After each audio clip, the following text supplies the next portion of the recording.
Hello everyone, welcome to DK classes. आज मैं फिर आपके सामने मैट्रिक्स का एक टॉपिक लेकर आई हूँ, माइनर। लास्ट वीडियो में मैंने आप लोगों को डिटर्मिनेंट के बारे में बताया था। आज मैं माइनर के बारे में बताऊंगी।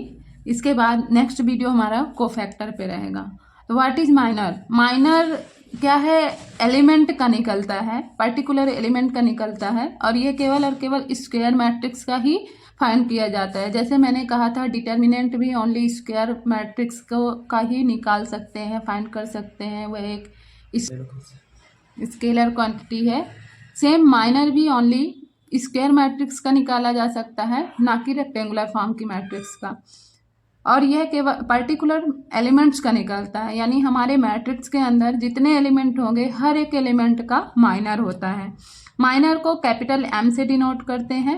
इसमें मुख्य बात यह है कि हम जिस एलिमेंट का निकालते हैं वो जिस रो जिस कॉलम में होता है, माइनर को भी हम उस रो उस कॉलम से डिनोट करते हैं, रिप्रेजेंट करते हैं।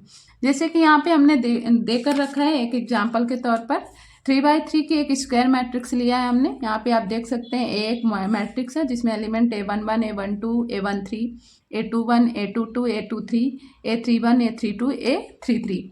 क्लियर ना? तो ये आप देख रहे हो कि first, second and third 3 rows हैं, and first, second, third 3 column है।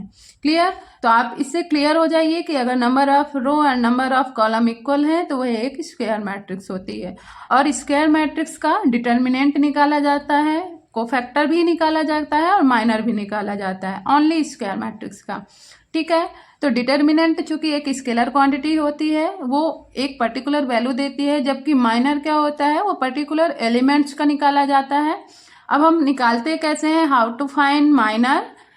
तो हम जैसे सपोज बात करते हैं A11, यानी हम फर्स्ट एलिमेंट का अगर माइनर निकाल रहे हैं इसका, तो वह एलिमेंट जिस रो में होगा, जैसे ये फर्स्ट रो में है, एंड जिस कॉलम में होगा, फर्स्ट कॉलम है ना, तो जो रो और जो कॉलम में है वह एलिमेंट, उस रो और उस कॉलम को हम डिलीट कर देते हैं, मतलब या स्किप कर देते हैं, और जो बचता है उसको लिखते हैं। क्लियर? जैसे A11 की बात करेंगे तो इसका सबसे पहले माइनर क्या होगा? माइनर हो जाएगा M11, यानी हम जिस एलिमेंट का निकाल रहे हैं वो जिस रो और जिस कॉलम में होगा वह क्या है, उस माइनर का डिनोटिंग पॉइंट होगा। यहाँ पे आप देख लीजिए, यहाँ पे हमने M11 क्यों लिखा है, बिकॉज यहाँ पे A1 जो है ये नंबर ऑफ रो को प्रेजेंट कर रहा है, एंड A1 जो है ये नंबर ऑफ कॉलम को प्रेजेंट कर रहा है, कॉलम को प्रेजेंट कर रहा है। क्लियर ना? तो हम जिस भी एलिमेंट का निकालेंगे सबसे पहले हम देखेंगे कि वह एलिमेंट किस रो और किस कॉलम में है, उससे हम माइनर के सफिक्स में प्रेजेंट लिखते हैं। देन हम क्या करेंगे, जैसे ही हमने लिख दिया, हमको क्लियर हो गया कि फर्स्ट रो है फर्स्ट कॉलम, तो उस first row and first column को हम स्किप कर देंगे। First row and first column skip करें, जो बचेगा उसे हम लिख लेंगे A22, A23, A32, A33। Clear? फिर अब हम इसको सॉल्व कैसे करेंगे? जैसे हमने डिटर्मिनेंट में बताया था कि क्रॉस मल्टीप्लाई करना है, क्रॉस मल्टीप्लाई करना है, और बीच में साइन क्या करना है, माइनस का लगाना है, यानी आपस में इनका क्रॉस मल्टीप्लिकेशन करके घटा देना है। क्लियर? आई होप आपको मेरी बात समझ में आ रही होगी। सो स्टूडेंट, हम क्या करेंगे, इनका cross multiply A22 multiply A33, then minus A32 multiply A23।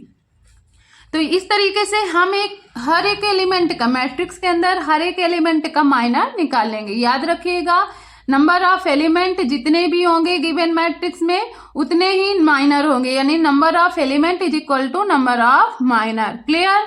ठीक है? सिमिलरली प्रोसेस हम आगे भी अपना सकते हैं। अगर हम M12 की बात करते हैं, M12 की बात करेंगे, M12 की, तो M12 तो बताइए स्टूडेंट क्या होगा? आप देखिए, M12 first row second column, हम फर्स्ट रो को स्किप करेंगे एंड सेकेंड कॉलम को स्किप करेंगे, तो हमें क्या मिल रहा है, आप देख सकते हो, मिल रहा है A21, A23, A31 and A33। Clear? और जैसे ये मिल गया तो इसका सॉल्व करने का प्रोसेस वही आपका A21 multiply A33, then minus A31 multiply A23। Similarly आगे भी ये प्रोसेस कंटिन्यू रहेगी।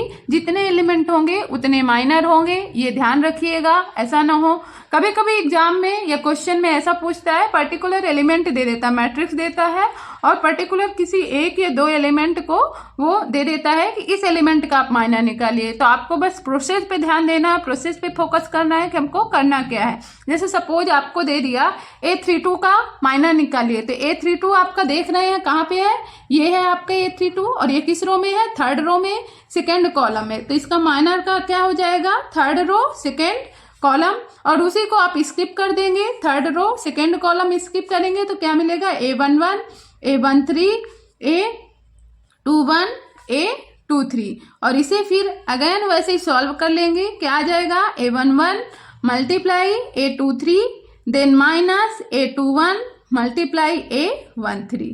क्लियर? आई होप आप लोगों को ये प्रोसेस समझ में आ गई होगी कि हमको किसी भी स्क्वायर मैट्रिक्स का माइनर कैसे निकालना है।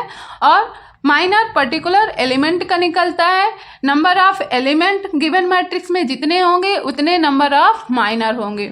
ओके, चलिए हम एक एग्जाम्पल के तौर पे आप लोगों को समझाते हैं कि हमें कैसे माइनर निकालना हो। तो यहाँ पे हम बात करेंगे, यहाँ पे एग्जाम्पल दिया हुआ है, देख सकते हैं आप। 2x2 की हमने मैट्रिक्स ले रखी है।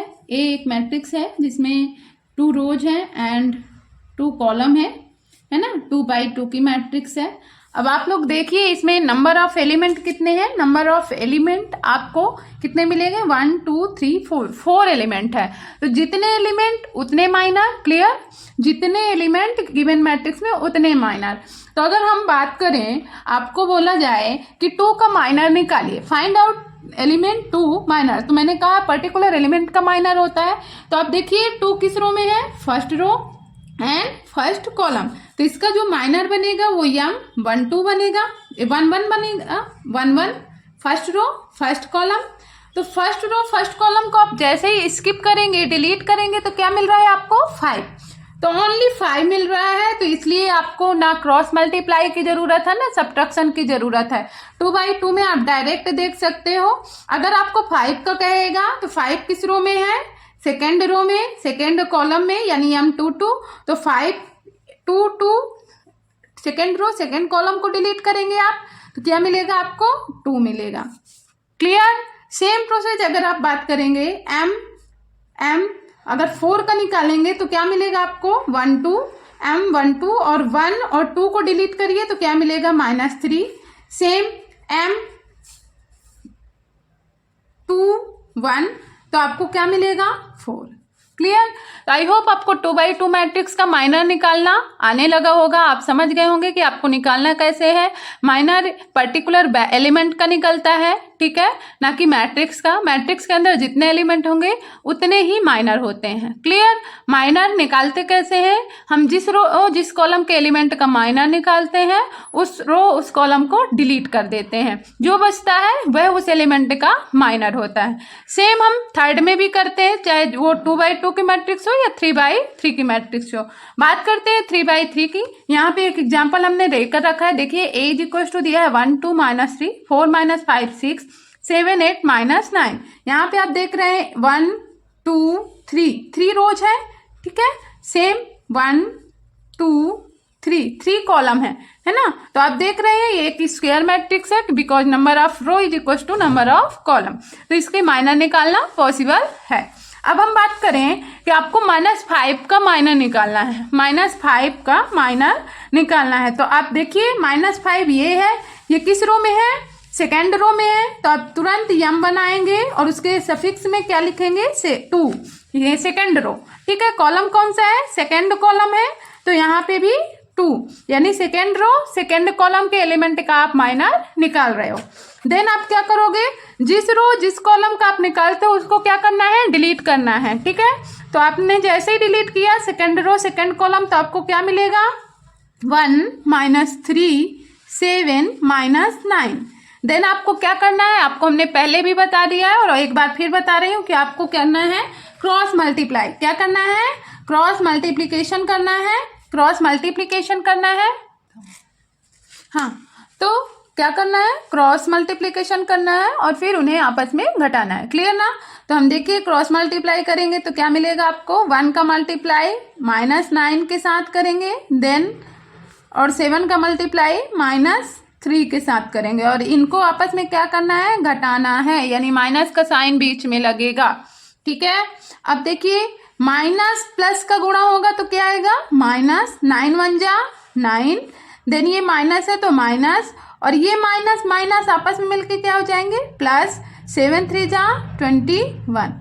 अब देखिए ये +21 है, -9 है, तो जाहिर सी बात है ये आपस में क्या होंगी, घटेंगी और साइन किसका आएगा, बड़ी संख्या का, जो आपका बड़ी डिजिट है उसका साइन आएगा। तो यहाँ पे क्या आएगा, प्लस का साइन आएगा। 21 में 9 माइनस होगा, कितना आएगा आपका, 21 में 9 माइनस होगा तो 12।